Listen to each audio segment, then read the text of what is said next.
अस्सलाम वालेकुम, मैं हूं मोहम्मद इस्माइल और आप देख रहे हैं स्मैश कोड।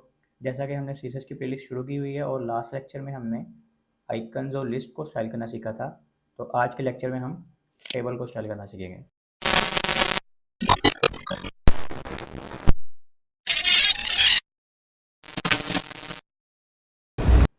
तो सबसे पहले हम देख लेते हैं, हमारे पास टेबल की ऑलरेडी एक फ़ाइल बनी हुई है जिसको हम क्रोम में भी खोल लिया मैंने। ठीक है। अब सबसे पहले हमने इस फाइल को अपनी स्टाइल शीट के साथ लिंक करना है, या फिर हमने एक नई स्टाइल शीट बना के उसके अंदर काम कर लेना है। तो हम इस तरह करते हैं, इस दफ़ा एक नई स्टाइल शीट बनाते हैं सीएसएस के फोल्डर में, और उसका नाम रखते हैं हम जी टेबल स्टाइल डॉट। और सीएसएस की जैसे हमने एक्सटेंशन बनानी सीखी है, हर स्टाइल शीट इसी तरह ही बनेगी। ठीक है। अब हम इस स्टाइल शीट को अपने हेड के टैग के अंदर लिंक कर लेते हैं as an external style sheet. Okay. तो हम इसमें लिखेंगे जी लिंक का टैग। ठीक है। उसमें हम उसके साथ रिलेशनशिप देंगे और href के अंदर हम उसका एड्रेस दे देंगे। हम फोल्डर के बाहर जाएंगे और अपनी जो भी स्टाइल शीट है उसको उसके साथ लिंक कर देंगे। अच्छा, सबसे पहले हम इसमें पढ़ते हैं कि हमने अब जैसे हमने पूरे टेबल को टारगेट कर दिया और हम उसका कलर चेंज करना चाहते हैं, यानी कि टेक्स्ट का कलर। तो हम टेबल के कलर को रेड करना चाहते हैं, तो हमने ये कलर रेड कर दिया। ठीक है। ये हमने ऑलरेडी ये प्रॉपर्टी पढ़ी हुई है। और अब हम इसको करना चाहते हैं जी इसका बैकग्राउंड कलर, हम इसको कर देते हैं जी ग्रे कर देते हैं। ठीक है। तो अब ये हमारा कलर हो गया ग्रे। ठीक है। तो आपने ये अपने हिसाब से आप कोई भी कलर कर सकते हैं इसमें से।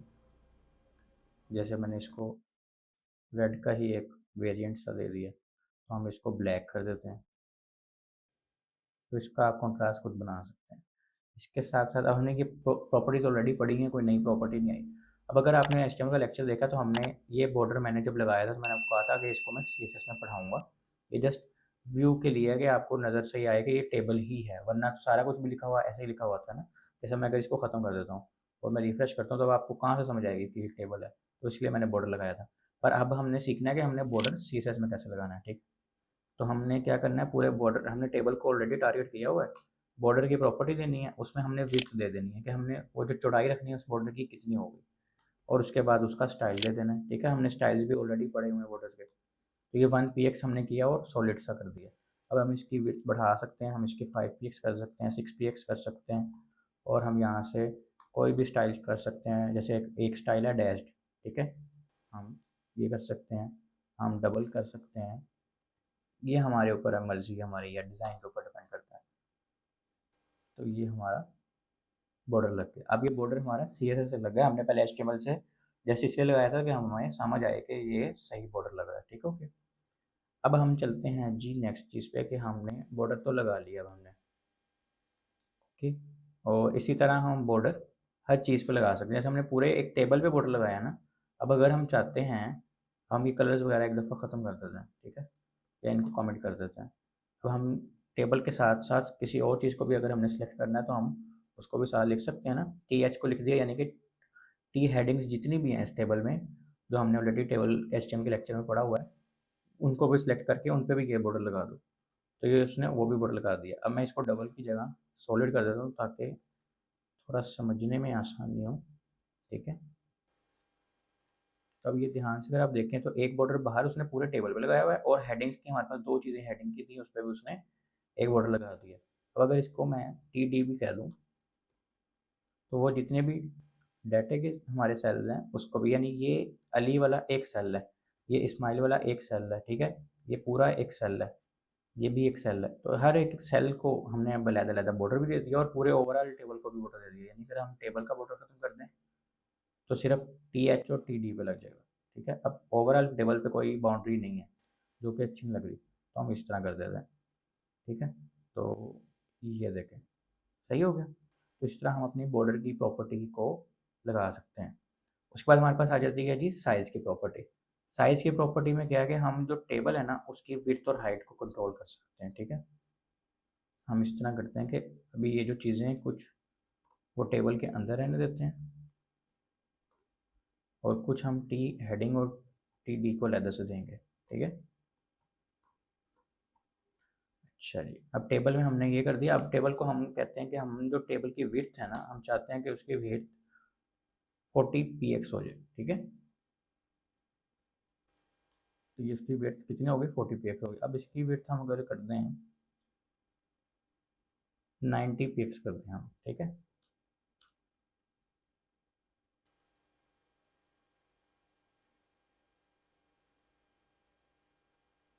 या इसकी हम ज़रा ज़्यादा करके देखते हैं।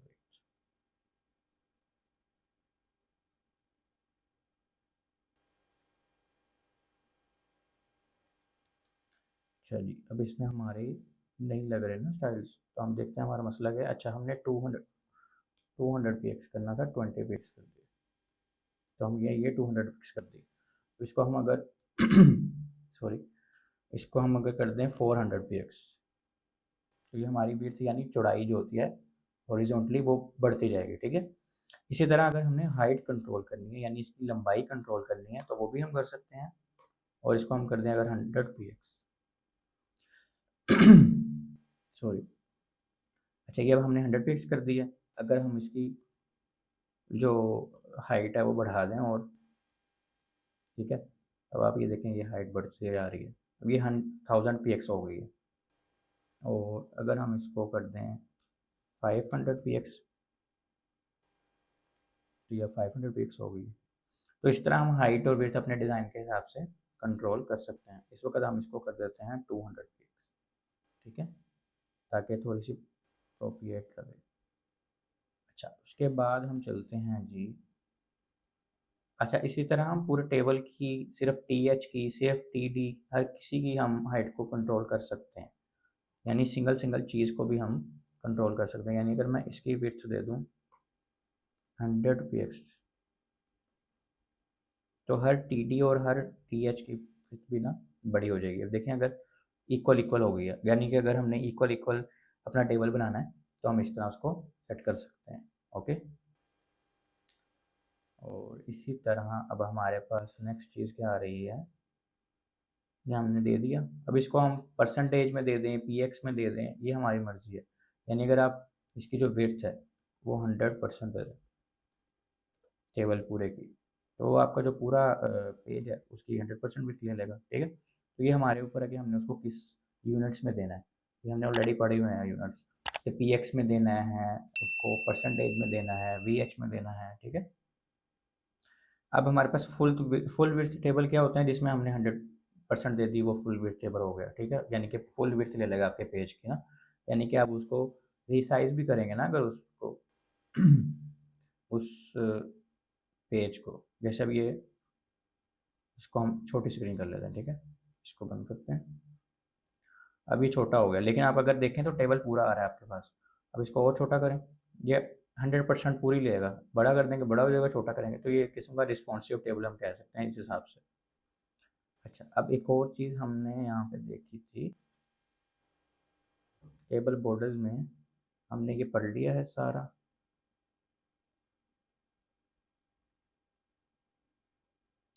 उसके बाद हमारे पास अब, जैसे हमने टेबल बॉर्डर्स पढ़ा है ना, अब उसमें कोलैप्स टेबल बॉर्डर्स पढ़े हैं। अगर आपको याद हो, तो मैंने अभी करके भी दिखाया था, जब डबल डबल मैंने इसका स्टाइल यूज़ किया तो बहुत सारे टेबल्स के यानी कि बॉर्डर्स हो गए थे और समझ भी नहीं आ रही थी कि कौन सा किसका है, ठीक है। तो देखेंगे पीछे वाले दो तो ये तो हो गए हैं सेट। अगर हम इसकी 5px दें, इसको भी 5px दें, ये चलें इसको भी 2 दे दें, और इसको भी हम डबल कर दें, यानी कि हम अंदर और बाहर दोनों के जो स्टाइल्स हैं वो सेम कर दें। अब बहुत अजीब सा हो गया, ठीक है। तो अब इसको हम सेट करने के लिए एक प्रॉपर्टी यूज़ करते हैं कोलैप्स की। कोलैप्स का मतलब होता है मिला देना, ठीक है। तो अगर हम ये प्रॉपर्टी बॉर्डर कोलैप्स यूज़ करते हैं, उससे क्या होता है, ये देखें। अगर हम टेबल को देते हैं ये प्रॉपर्टी बॉर्डर कोलैप्स, और यहाँ पे हमने उसकी वैल्यू देनी है कोलैप्स, ठीक है।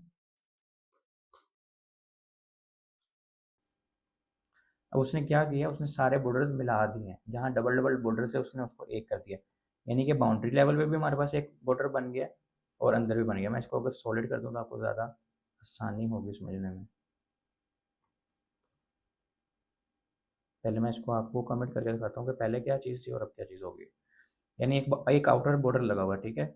मैं अगर आपको समय सही है, एक आउटर बॉर्डर लगा हुआ है, एक इनर हर सेल पे बॉर्डर लगा। अब अगर हम कोलैप्स वाली प्रॉपर्टी लगाते हैं तो वो क्या करता है, वो डबल डबल बॉर्डर्स की बजाय वो बिल्कुल एक सेट कर देता है आपका पूरा टेबल, और सारी जगह अब एक एक बॉर्डर है, ठीक है। डबल डबल बॉर्डर कहीं भी नहीं है। यानी अगर आउटर पे ऑलरेडी लगा हुआ है तो वो इनर के साथ मिक्स हो जाएगा, अगर इनर पे लगा हुआ है तो वो आउटर के साथ मिक्स हो जाएगा, ठीक है। तो ज़रा आपकी प्रेजेंटेशन जो है वो बहुत प्यारी सी हो जाती है इससे। उसके बाद हम अलाइनमेंट पर जाएंगे। तो अलाइनमेंट में यानी कि हमने कौन सी चीज़ किस तरह रखनी है ना, ठीक है। टेबल सेल के अंदर, यानी कि ये जो एक सेल है पूरा, ये पूरा वन वाला, जितनी भी इसकी विड्थ है, उसके अंदर हमने कोई चीज़ अलाइनमेंट किस तरह करनी है वो हम पढ़ेंगे इसमें, ठीक है। तो सबसे पहले इसमें हॉरिजॉन्टल अलाइनमेंट है, तो इसमें हम ये कर सकते हैं, ये टी एच और टी डी के अंदर करते हैं, टेबल अलाइनमेंट, ठीक है। टेक्स्ट अलाइन, ये टेक्स्ट अलाइन वाली प्रॉपर्टी सिर्फ टेबल के अंदर नहीं, ये हर जगह में से यूज हो जाएगी। अगर मैंने टेक्स्ट अलाइन यानी कि टेक्स्ट की अलाइनमेंट कर दूँ सेंटर में, जो हमारा सारा डाटा है वो सेंटर में से शुरू हो जाएगा, ठीक है। अगर मैं इसको कर दूँ लेफ्ट, तो ये अब लेफ्ट से सारा डाटा शुरू हो जाएगा, और इसी तरह राइट पे और इसी तरह जस्टिफाई सारा हो जाएगा। ये हमने पहले से पढ़ी हुई हैं चीज़ें, जस्ट टेबल के अंदर हम अभी पढ़ रहे हैं। तो मोस्टली जो होता है, जो रिकमेंडेड वे है वो है सेंटर का, उससे आपका जो डाटा है वो अच्छे से, यानी कि अगर यहाँ वन नहीं भी है ज़्यादा सारा डाटा तो वो भी सही से रीडेबल होगा, वो इक्वल लेफ्ट और राइट साइड से स्पेस छोड़ के अपना डाटा यहाँ पे शो करवा देगा। अच्छा जी, ये हमारी हो गई हॉरिजॉन्टल अलाइनमेंट। और इसी तरह हमारे पास है, भी हम टी डी को करें, टी एच को करें, यानी हेडिंग्स को भी दे सकते हैं और नीचे वाले डाटा को भी दे सकते हैं, तो ये हमारी मर्जी है, ठीक है। अब हमारे पास है वर्टिकल अलाइनमेंट, यानी ये हो गया ना कि हमने इस साइड पे करना है, इस साइड पे करना है या सेंटर में करना है। अब हमने ऊपर करना है, सेंटर पे करना है या बीच नीचे करना है, यानी कि यहाँ पे अगर हम देखें हम इस तरह करते हैं ना कि टी एच की और ये जो इनकी हाइट है ना, ये थोड़ी सी ज़्यादा कर देते हैं, ठीक है। तब आपको ये समझ आएगी। अब एक एक सेल बड़ा हो गया आपके पास, अभी ये सेंटर में है। अब आप चाहते हैं कि ये जो वन है ये बिल्कुल ऊपर लगा हो, ठीक है। तो आप क्या करेंगे, वर्टिकल अलाइन करेंगे इसको और कर देंगे टॉप पे। अब क्या होगा, सारे टॉप पे हो गए, ठीक है। अब इसको अगर आप बॉटम कर देंगे तो बॉटम पे हो जाएंगे, ठीक है। तो इस तरह हम ये वाली अलाइनमेंट भी कर सकते हैं। और जो लेफ्ट राइट वाली थी वो हॉरिजॉन्टल वाली, उससे टेक्स्ट लाइन से ही हो जाएगा।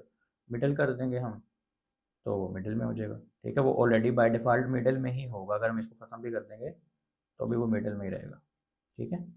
तो ये हमारे पास वर्टिकल अलाइनमेंट की प्रॉपर्टीज़ थी। उसके बाद हमारे पास क्या आता है जी, टेबल के स्टाइल हैं। जैसे हमने पैडिंग, मार्जिन, ये वाली पढ़ी हुई है ना चीज़ें, उसी को हमने अगर टेबल सेल के अंदर, यानी कि आप टेबल सेल को ऐसे समझें कि वो भी ऐसे ही है जैसे हम ऑलरेडी चीज़ें कर रहे थे ना, सारी चीज़ें हम इसमें भी कर सकते हैं, मोस्ट ऑफ द थिंग्स। तो हम इसको पैडिंग भी दे सकते हैं, ठीक है। हम इसको पैडिंग दे देते हैं 20 px, भी हाइट एक दफ़ा ख़त्म कर देते हैं इसकी, ठीक है। बी, मैं आपको इसकी ज़्यादा हाइट करके दिखाता हूँ ताकि आपको समझ आए, और सॉरी पैडिंग करके दिखाता हूँ ताकि आपको समझ आए कि ये पैडिंग हुई भी है कि नहीं, ठीक है। अभी देखें 200 px मैंने पैडिंग कर दी है, तो वो कहाँ चले गया हमारा एक सेल, क्योंकि उसने कैसे देनी है पैडिंग, अगर आपने पैडिंग का लेक्चर पढ़ा हो तो इसको थोड़ा कम करते हैं ताकि मैं आपको समझा सकूँ।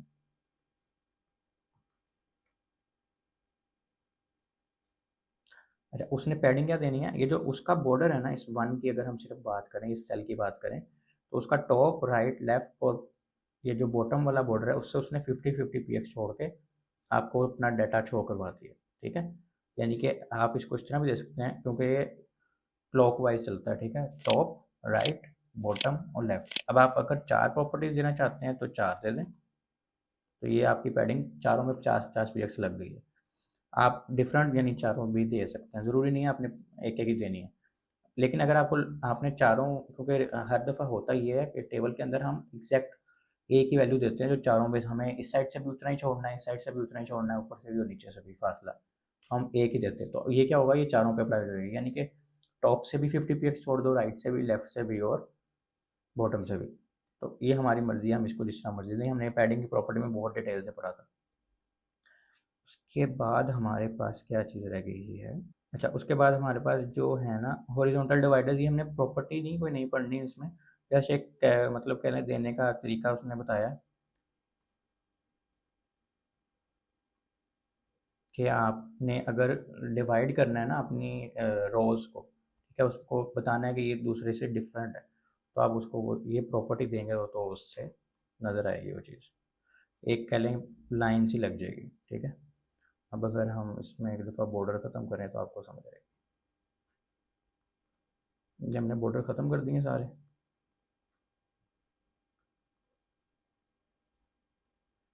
अब देखें बॉर्डर नहीं है, लेकिन क्या हो रहा है, रुकें इसको और हम कम करते हैं, हेडिंग भी ख़त्म करते हैं इसकी, ठीक है। अब कोई बॉर्डर नहीं लगे हुए, लेकिन एक चीज़ डिफ्रेंशिएट कर रही है पहली लाइन को दूसरी लाइन से। अब वो हमने कोई लाइन ही नहीं लगाई, हमने क्या किया, प्रॉपर्टीज़ को इतने अच्छे तरीके से यूज़ किया कि हमारी जो रोज़ हैं वो एक दूसरे को डिफ्रेंशिएट करें। तो हम प्रॉपर्टी को समझते हैं हमने किया क्या, हमने किया ये है कि बॉर्डर ही लगाया है, पर सिर्फ बॉटम पे लगाया, हमने टॉप पे नहीं लगाया, राइट पे नहीं लगाया, लेफ्ट पे नहीं लगाया, सिर्फ बॉटम पे लगाया। अब बॉटम पे अगर आप एक लाइन खींच रहे हैं तो इसका मतलब ये है कि आप एक लाइन को दूसरी लाइन से डिफ्रेंशिएट कर रहे हैं, ठीक है। तो आपने बिल्कुल रटा तोटा नहीं बनना है, जैसे मैंने पढ़ा दी है 4 प्रॉपर्टीज़, आपने 4 ही प्रॉपर्टीज़ यूज़ करनी है। उन प्रॉपर्टीज़ को पढ़ाने का मकसद ये है कि आपको पता हो कि आप क्या-क्या कर सकते हो। अब उसको आपने यूज़ अपने हिसाब से ही करना है, ठीक है। अगर एक चीज़ को आपने स्टाइल करना है तो वो मैं किसी और तरीके से करूँगा, आप किसी और तरीके से करेंगे। तो ये आपने पंगे लेने हैं तो ही आपको समझ आनी है। मैं सिर्फ आपको यहाँ पे प्रॉपर्टीज़ बता सकता हूँ, करके दिखा सकता हूँ, इसके बाद यूज़ आपने ही करनी है। तो इस प्रॉपर्टी को बताने का मकसद भी यही था कि अब हमने क्या किया, बॉर्डर हमने पहले से पढ़े हुए हैं बॉर्डर क्या होते हैं। हमने ये भी पढ़ा हुआ है कि बॉर्डर टॉप अलहदा से दे सकते हैं, बॉर्डर लेफ्ट अलहदा से दे सकते हैं, बॉटम अलहदा से दे सकते हैं। और अगर हमने इकट्ठा बॉर्डर देना है तो हम सिर्फ बॉर्डर लिखते हैं और उसका शॉर्ट हैंड रूल लिख देते हैं। ये हमने ऑलरेडी बॉर्डर की बहुत अच्छा डिटेल से लेक्चर्स लिए हुए हैं। अब हम उससे क्या-क्या और कर सकते हैं वो करके दिखाया है कि हम अगर सिर्फ बॉर्डर बॉटम दे दें। अब कुछ डिज़ाइन ऐसे होता है जिसमें हमने पूरा टेबल एक्चुअल टेबल शो नहीं करना होता कि उसके ऊपर भी बॉर्डर लगा हो, लेफ्ट पे भी, राइट पे। लेकिन हमने कुछ इस तरह करना होता है कि यार एक रो दूसरी रो को डिफरेंशिएट कर रही हो, ठीक है? उसके लिए ये प्रॉपर्टी हमने यूज़ किया और हमने क्या किया, उन्हीं चीज़ों को बस मिक्स करके यूज़ कर लिया और हमारा काम हो गया, ठीक है? तो इसी तरह हमने बॉर्डर बॉटम दिया और हमने वो डिफरेंशिएट कर दिया प्रॉपर्टीज़ को आपस में, रोज़ को आपस में, ठीक है? तो यही था आज का लेक्चर जिसमें हमने बॉर्डर बॉर्डर पढ़ा है, साइज़ पढ़ा है, यानी कि टेबल को हम जिस जिस तरह से मोल्ड कर सकते हैं हमने वो पढ़ा। हम इसके ऊपर ये भी कर सकते हैं कि हम टेबल पे होवर की प्रॉपर्टी पढ़ लेते हैं, जैसे हमने लास्ट लेक्चर में पढ़ा था। सूडो क्लासेस को हम डीपली भी देखेंगे, लेकिन अगर अभी जैसे ये आया हुआ तो मैं इसमें थोड़ा-सा आपको बता देता हूँ कि हम टी आर को कर लेते हैं, चलें, ठीक है? कि किसी भी पूरी रो पे अगर होवर हो रहा है तो क्या हो, हम कहते हैं जी इसका जो बैकग्राउंड कलर है वो येलो हो जाए।